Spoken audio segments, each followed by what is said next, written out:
Okay, this is the last part of the 18th chapter conclusion, the perfection of renunciation. We'll probably be able to get through the last 10 verses of this. Text 68. Yaidam paramam guyam madbhaktesha abhidasiti bhakti mai param kritva mam evaisyasti asamshaya. Synonyms. Yeah, anyone who, idam, this, paramam, most, guyam, confidential secret, mat, of mine, bhakteshu, amongst devotees, abhidasiti, explains, bhaktim, devotional service, mai, unto me, param, transcendental, kritva, doing, mam, unto me, eva, certainly, eshyati, comes, asamsaya, without doubt. Translation. For one who explains this supreme secret to the devotees, pure devotional service is guaranteed, and at the end, he will come back to me. Go ahead. Generally, it is advised that Bhagavad-gītā to be discussed among the devotees only, and for those who are not devotees will understand neither. For those who are not devotees will understand neither Krishna nor Bhagavad-gītā. Those who do not accept Krishna as he is and Bhagavad-gītā as it is should not try to explain Bhagavad-gītā whimsically and become offenders. Bhagavad-gītā should be explained to persons who are ready to accept Krishna as the Supreme Personality of Godhead. It is a subject matter for the devotees only, and not for the philosophical speculators. Anyone, however, who tries sincerely to present Bhagavad-gītā as it is will advance in devotional activities and reach the pure devotional state of life. As a result of such pure devotion, he is sure to go back home, back to Godhead. Okay, this one doesn't have a purport. It's a really important verse, though. Text 69. Nacha tasman manusyeshu kashin me prakritama bhavita nacha me tasmad anya preya tarobhuvi. Synonyms. Na, never, cha, and tasmat, than him. Manusyeshu, among men, chashit, anyone, may, to me, priyakritama, more dear, bhavita, will become, na, nor, cha, and, may, to me, tasmat, than him, anya, another, priya tarat, dearer, bhuvi, in this world. Translation. There is no servant in this world more dear to me than he, nor will there ever be one more dear. Text 70. Adyasyati chataya imam dharmyam sambadam avyo gyana gyagena tenaham ishta swam iti main mati. Synonyms. Adyasyate, will study, cha, also, yea, he who, imam, this, dharmyam, sacred, sambadam, conversation, avayo, of ours, gyan, of knowledge, yagnena, by the sacrifice, tena, by him, alham, I, ishta, worshipped, syam, shall be, iti, thus, may, my, mati, opinion. Well, this one doesn't have a purport either. And I declare, he who studies a sacred conversation of ours worships me by his intelligence. Okay, this next one has a purport. Shraddhavan anusuyascha snuyad apio nara sopi mukta subhalokan prapnuyat punya karmanam. Translation, synonyms, Shraddhavan, a faithful, anuyusuya, not envious, cha, and srinuvyat, does hear, api, certainly, yahu, nara, a man, sahi, api, also, mukta, being liberated, shubham, the auspicious, lokan, planets, prapnuyat, he attains punya karmanam, of the pious. Translation. And one who listens with faith and without envy becomes free from sinful reactions and attains to the auspicious planets where the pious dwell. Okay, Zoe can read the first paragraph and Alan can read the second one.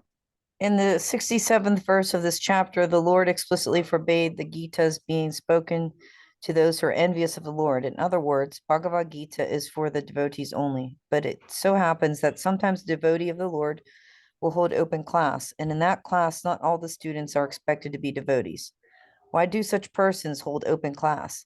It is explained here that although not everyone is a devotee, still there are many men who are not envious of Krishna. They have faith in him as a Supreme Personality of Godhead. If such persons hear from a bona fide devotee about the Lord, the result is that they become at once free from all sinful reactions, and after that attain to the planetary system where all righteous persons are situated. Therefore, simply by hearing Bhagavad-gītā, even a person who does not try to be a pure devotee attains the result of righteous activities. Thus, a pure devotee of the Lord gives everyone a chance to become free from all sinful reactions and to become a devotee of the Lord. Generally, those who are free from sinful reactions, those who are righteous, very easily to take to Krishna consciousness. The word punya karmanam is very significant here. This refers to the performance of great sacrifices like the Ashma Mahadayana mentioned in the Vedic literatures. Those who are righteous in performing devotional service but who are not pure can attain the planetary systems of the pulsar or Drorvoloka, where Dhruva Maharaja is presiding. He is a great devotee of the Lord, and he has a special planet which is called the pulsar. Text 72. Kachit etat shrutam partha ta yaikam gena chetasa. Kachit agana samaha pranastas te dhananjana jaya. Synonyms. Kachit, whether etat this, shrutam, heard, partha, O son of Prita, tvaya, by you, eka agrena, with full attention, chetasa, by the mind, kachit, whether argyan, of ignorance, samoha, the illusion, pranasta, dispelled, te, of you, dhananjaya, O conqueror of wealth, Arjun. Translation. O son of Prita, O conqueror of wealth, have you heard this with an attentive mind? And are your ignorance and illusions now dispelled? Go ahead, Zoe. The Lord was acting as the spiritual master of Arjuna. Therefore, it was his duty to inquire from Arjuna whether he understood the whole Bhagavad-gītā in its proper perspective. If not, the Lord was ready to re-explain any point or the whole Bhagavad-gītā if so required. Actually, anyone who hears Bhagavad-gītā from a bona fide spiritual master like Krishna or his representative will find that all his ignorance is dispelled. Bhagavad-gītā is not an ordinary book written by a poet or fiction writer. It is spoken by the Supreme Personality of Godhead. Any person fortunate enough to hear these teachings from Krishna or from his bona fide spiritual representative is sure to become a liberated person and get out of the darkness of ignorance. Text 73. Arjuna Vacha, Nasta Mahashmritir Labda Tvat Prasadan Mayachuta, Stito Smi Gata Sandeha, Karishe Vachanam Tava. Synonyms. Arjuna Vacha, Arjuna said, Nasta, dispelled, Moha, illusion, Smriti, memory, Labda, regained, Tvat. Okay, here's Melissa.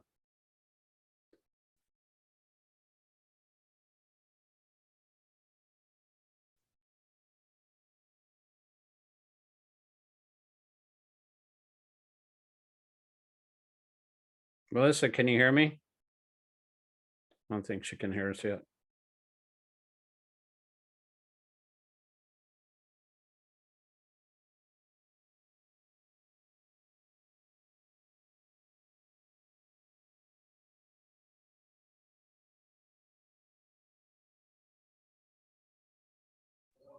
Hello, Melissa.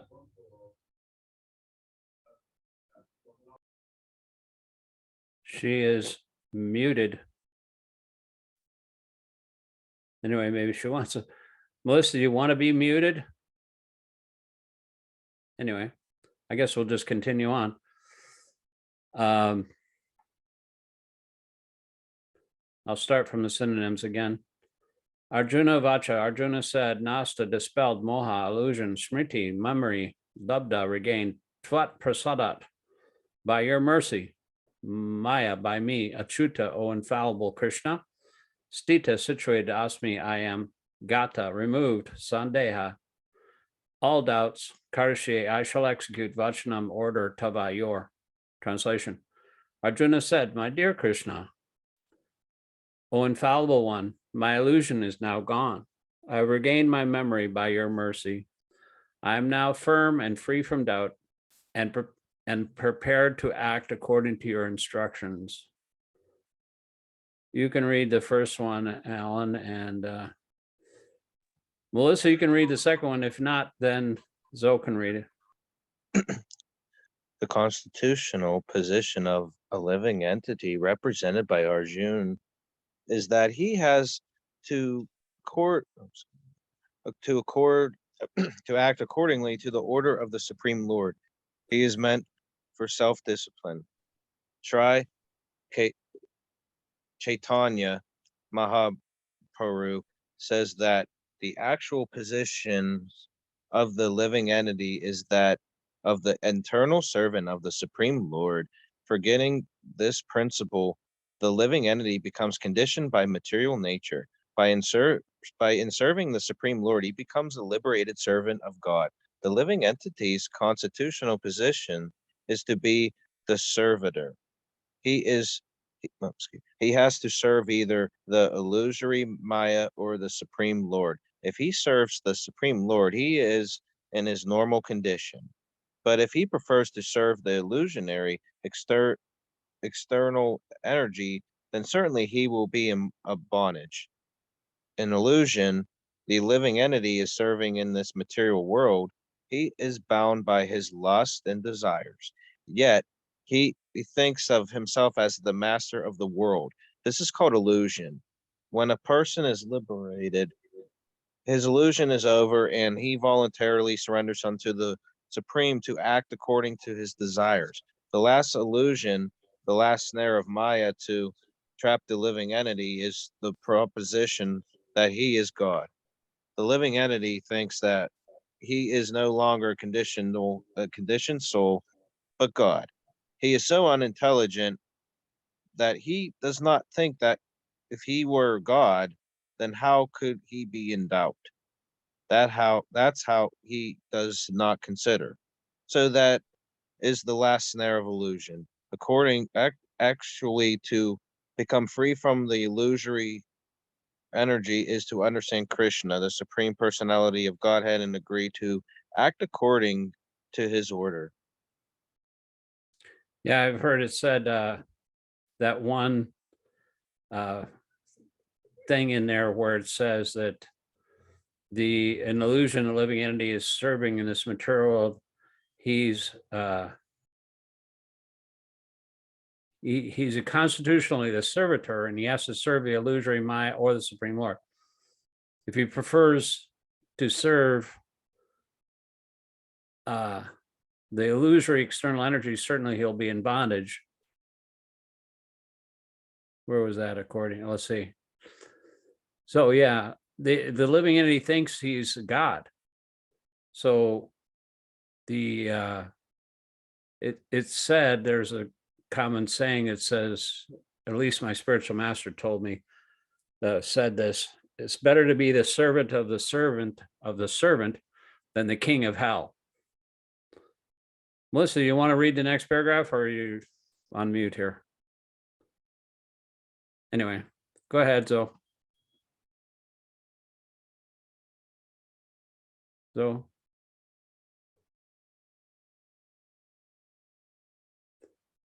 Hello, anybody there?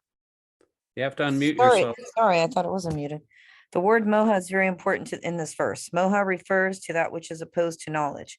Actually, real knowledge is the understanding that every living being is eternally a servitor of the Lord. But instead of thinking oneself in that position, the living entity thinks that he is not a servant, that he is the master of this material world, for he wants to lord it over the material nature. That is his illusion. This illusion can be overcome by the mercy of the Lord or by the mercy of a pure devotee When that illusion is over, one agrees to act in Krishna consciousness. I'll read again. Yeah, go ahead. Krishna consciousness is acting according to Krishna's order. A conditioned soul, illusioned by the external energy of matter, does not know that the Supreme Lord is the master who is full of knowledge and who is the proprietor of everything. Whatever he desires, he can bestow upon his devotees. He is the friend of everyone, and he is especially inclined to his devotees. He is the controller of this material nature and of all living entities. He is also the controller of inexhaustible time, and he is full of all opulences and all potencies. The Supreme Personality of Godhead can give himself to the devotee. One who does not know him is under the spell of illusion. He does not become a devotee, but a servitor of Maya. Arjun, however, after hearing Bhagavad-gītā from the Supreme Personality of Godhead, becomes free from all illusion. He could understand that Krishna was not only his friend, but the Supreme Personality of Godhead, and he understood Krishna factually. So to study Bhagavad-gītā is to understand Krishna factually. When a person is in full knowledge, he naturally surrenders to Krishna. When Arjuna understood that it was Krishna's plan to reduce the unnecessary increase of population, he agreed to fight according to Krishna's desire. He again took up his weapon, his arrows and bow, to fight under the order of the Supreme Personality of Godhead. That's pretty exciting. That's intense. Really is. Text 74. Sanjaya Vacha. Now this is Sanjaya. He's the kind of servant or minister for Dhritarashtra, the blind king. And so Sanjaya is narrating this whole thing as he envisions it from Vyasadeva. He's a disciple of Vyasadeva, and Vyasadeva gave him the ability to see everything was going on in the battlefield, however far away it was, and hear everything. And so Sanjaya was relating this to Dhritarashtra, the blind king, who was worried about the outcome, as he should have been, because his sons are about to all be killed. Sanjaya vacha iti aham vasudevasya partasya cha mahatmana sambadam imam asho sham abhutam romaharshanam. Synonyms. Sanjaya vacha. Sanjaya said, iti, thus, aham, I, Vasudevasya of Krishna, Partasya, and Arjuna, cha, also, Mahatmana, of the great soul, Sambadam, discussion, imam, this, Ashrom, some, have heard, Adbhutam, wonderful, Roma Harshanam, making the hair stand on end. Translation. Sanjaya said, thus, I have heard the conversation of two great souls, Krishna and Arjuna. And so wonderful is that message that my hair is standing on end. Go ahead, Zoe. Okay. The beginning of Bhagavad-gītā, Dhritarashtra inquired from his secretary Sanjaya what happened on the battlefield of Kurukshetra. The entire study was related to the heart of Sanjaya by the grace of his spiritual master Vyasa. He thus explained the theme of the battlefield. The conversation was wonderful because such an important conversation between two great souls has never taken place before and would not take place again. It was wonderful because the Supreme Personality of Godhead was speaking about himself and his energies to the living entity Arjuna, a great devotee of the Lord. If we follow in the footsteps of Arjuna to understand Krishna, then our life will be happy and successful. Sanjaya realized this, and he began to understand it. He related the conversation to Dhritarashtra. Now it is concluded that wherever there is Krishna and Arjuna, there is victory. Text 75. Vyasa prasadach trutvavan etad guyam maham param yogam yogeshwarat krishnat Śikṣāṣtaka ta swayam. Synonyms. Vyasa Prasada, by the mercy of Vyasadeva, Shruttavan have heard etat this Guyam, confidential, I, Param, the supreme, Yogam, mysticism, Yoga Ishwarat, from the master of all mysticism, Krishnat, from Krishna, Śikṣāṣtaka, directly, Katayata, speaking, Swayam, personally. Translation. By the mercy of Vyas, I have heard these most confidential talks directly from the master of all mysticism, Krishna, who is speaking personally to Arjuna. Go ahead, take turns reading your, Zoe, you're first. Okay. Vyasa was the spiritual master of Sanjaya, and Sanjaya admits that it was by Vyasa's mercy that he could understand the supreme personality of Godhead. This means that one has to understand Krishna not directly, but through the medium of the spiritual master. The spiritual master is a transparent medium, although it is true that the experience is still direct. This is the mystery of the disciplic succession. When the spiritual master is bona fide, then one can hear Bhagavad-gītā directly as Arjuna heard it. There are many mystics and yogis all over the world, but Krishna is the master of all yoga systems. Krishna's instruction is explicitly stated in the Bhagavad-gītā: surrender unto Krishna. One who does so is the topmost yogi. This is confirmed by the last verse of the sixth chapter, Yoganam api sara vesham. Narada is the direct disciple of Krishna and the supreme master of Vasya.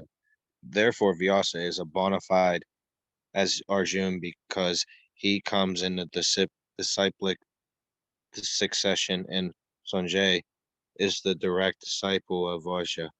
Therefore, by the grace of Vasya, Sanjay's senses were purified, and he could see and hear Krishna directly. One who directly hears Krishna can understand this confidential knowledge. If one does not come to the disciplic succession, he cannot hear Krishna. Therefore, his knowledge is always imperfect, at least as far as understanding Bhagavad-gītā is concerned. You want me to read the other one too? Go ahead, Zoe, you can read, take turns.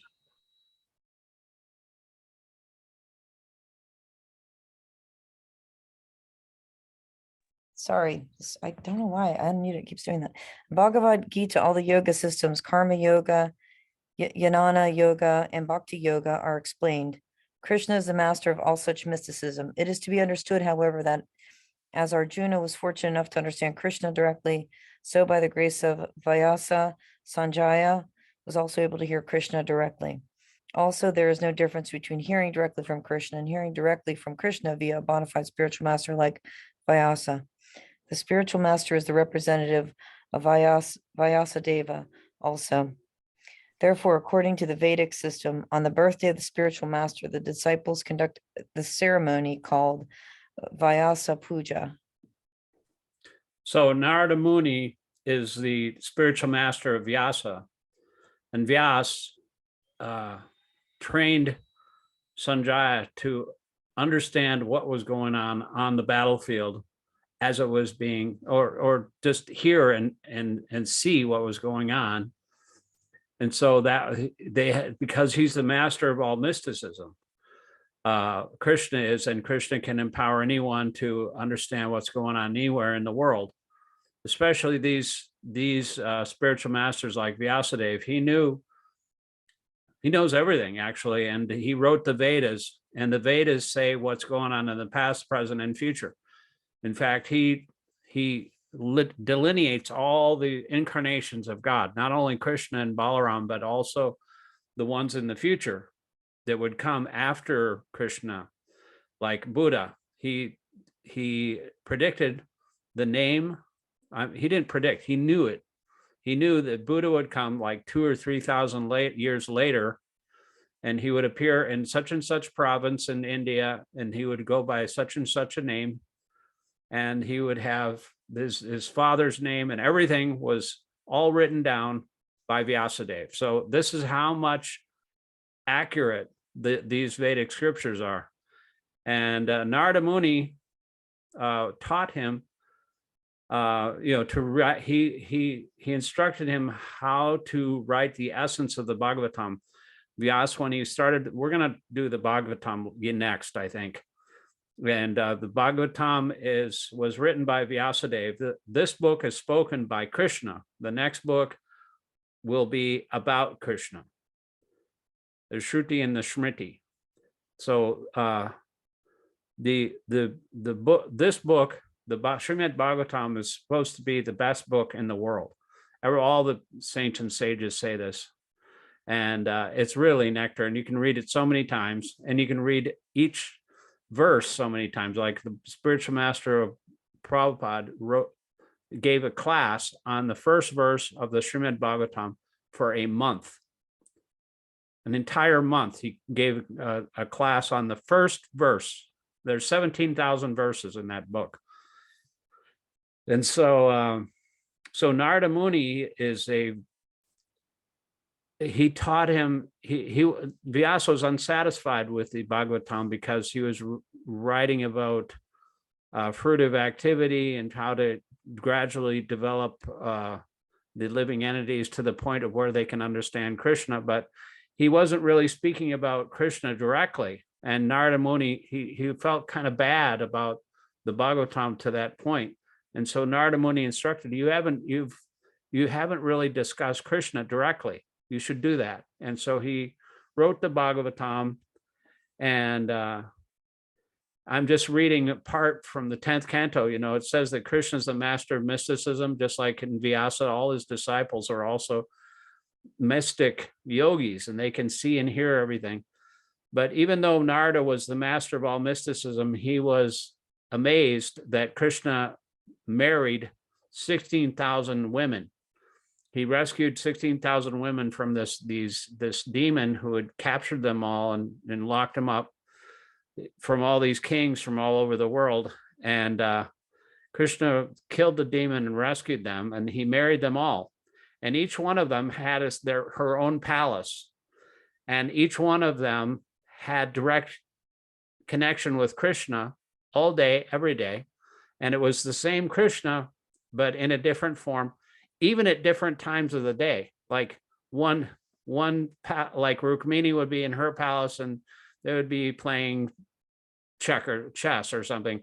And then the next one, you know, they'll be drawing his bath, and the next one they'll be playing with his children. And then the next one they'll be, you know, doing whatever. And there were different times of the day, even though it was at the same time. So Krishna can, you know, he's such a mystic, the master of mystic yoga, that he can actually make them make the daytime and the nighttime turn the day into night, or vice versa.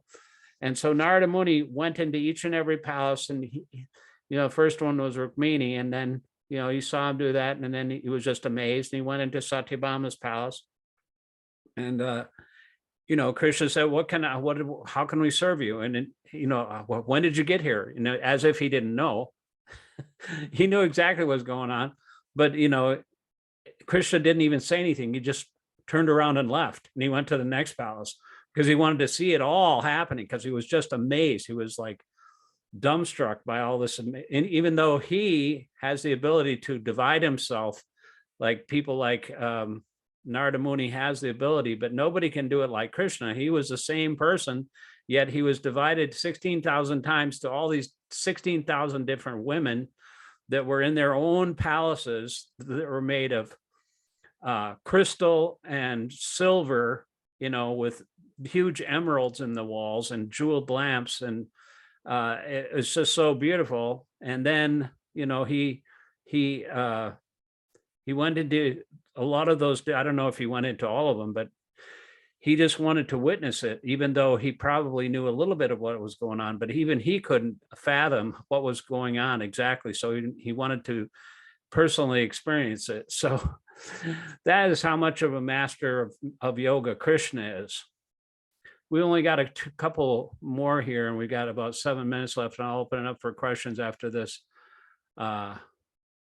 Let's see, we got 2 more verses. Text 76, Rajan samshritya sambadami mamadbhutam keshavarjuna yo punyam hrishyami cha muhur muhu Synonyms.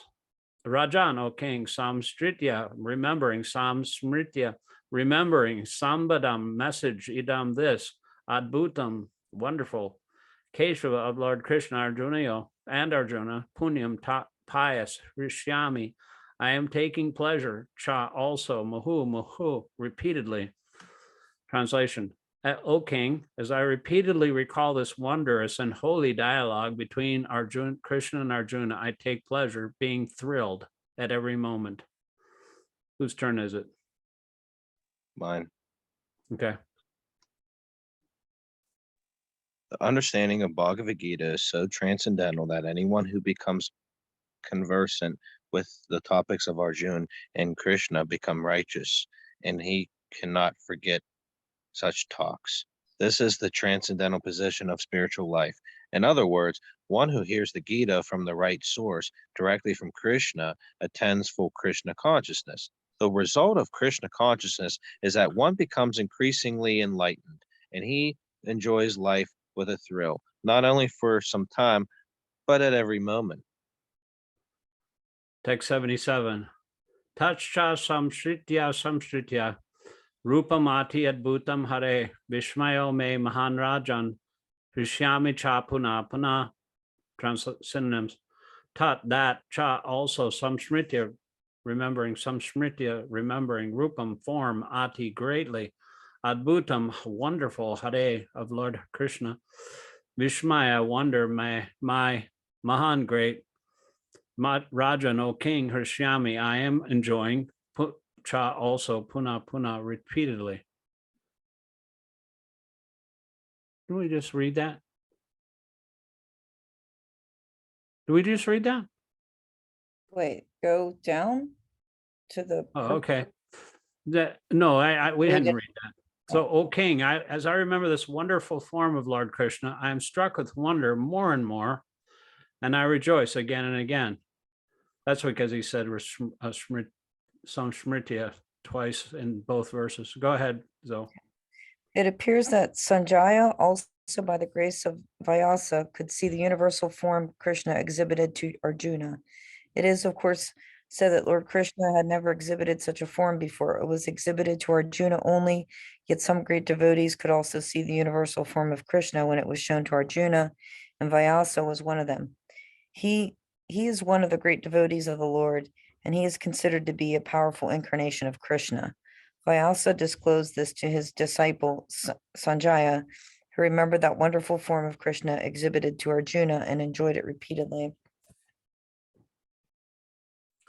Yeah, Arjuna didn't even like that form. He wanted to see it just to prove that to everybody else that Krishna was God. You know, like if somebody says they're God, I say, okay, why don't you show me your universal form then? They'll say, oh, I am God. I am moving the sun. I'm moving the moon. And then they'll run to the dentist because they get a toothache. So they're not really God. You know, they can't show their universal form. So if you challenge them and say, okay, well, if you're God, then show your universal form, because Krishna did that. Text 78. Yatra Yogeshwara Krishna, Yatra Partho Dhanardara, Tatra Shivijiyo Bhutir, Dhruva Nitir Matir Mama. Synonyms. Yatra, where Yoga Ishvara, the master of mysticism, Krishna, Lord Krishna. Yatra, where Partha, the son of Prita, Dhanodara, the carrier of the bow and arrow. Tatra, there. Shri, opulence. Vijay, victory. Bhuti, exceptional power. Dhruva, certainly. Niti, mortality. Mati mama, my opinion. Translation. Wherever there is Krishna, the master of all mystics, wherever there is Arjuna, the supreme archer, there will also certainly be opulence, victory, extraordinary power, and morality. I said mortality. I said morality. Yeah. That is my opinion. Okay, go ahead. Bhagavad-gītā. The Bhagavad-gītā with an inquiry of Śikṣāṣtaka.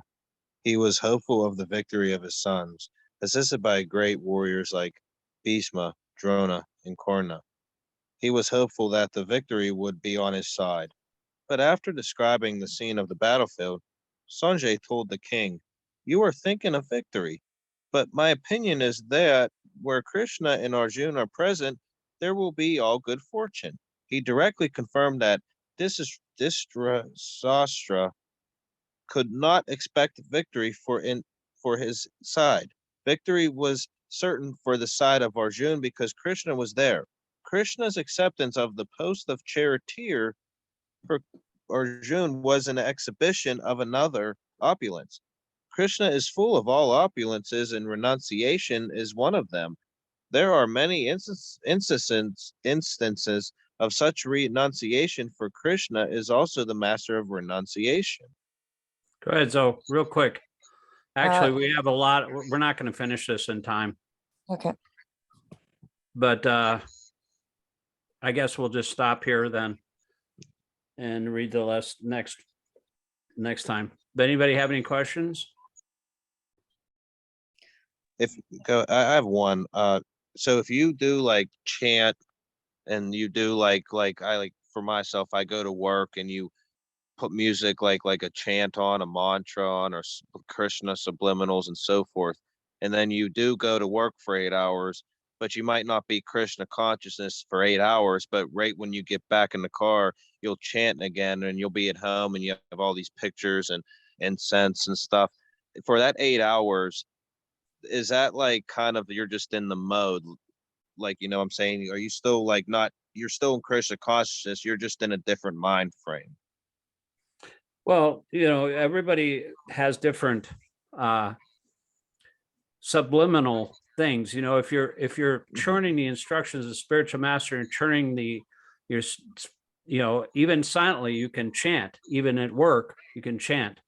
So if you're always chanting and remembering the instructions of the spiritual master, then you can be consciously Krishna conscious. But otherwise, Krishna is always beneath the surface, and he's in your heart, and he's directing you. So you can be sure that you are at least unconsciously conscious. Sometimes Krishna even appears in dreams. But we're going to have to quit now, and we'll take the rest of this chapter up the next time, and then we'll start on the Bhagavatam. Thanks. So thank you very much. I look forward to it.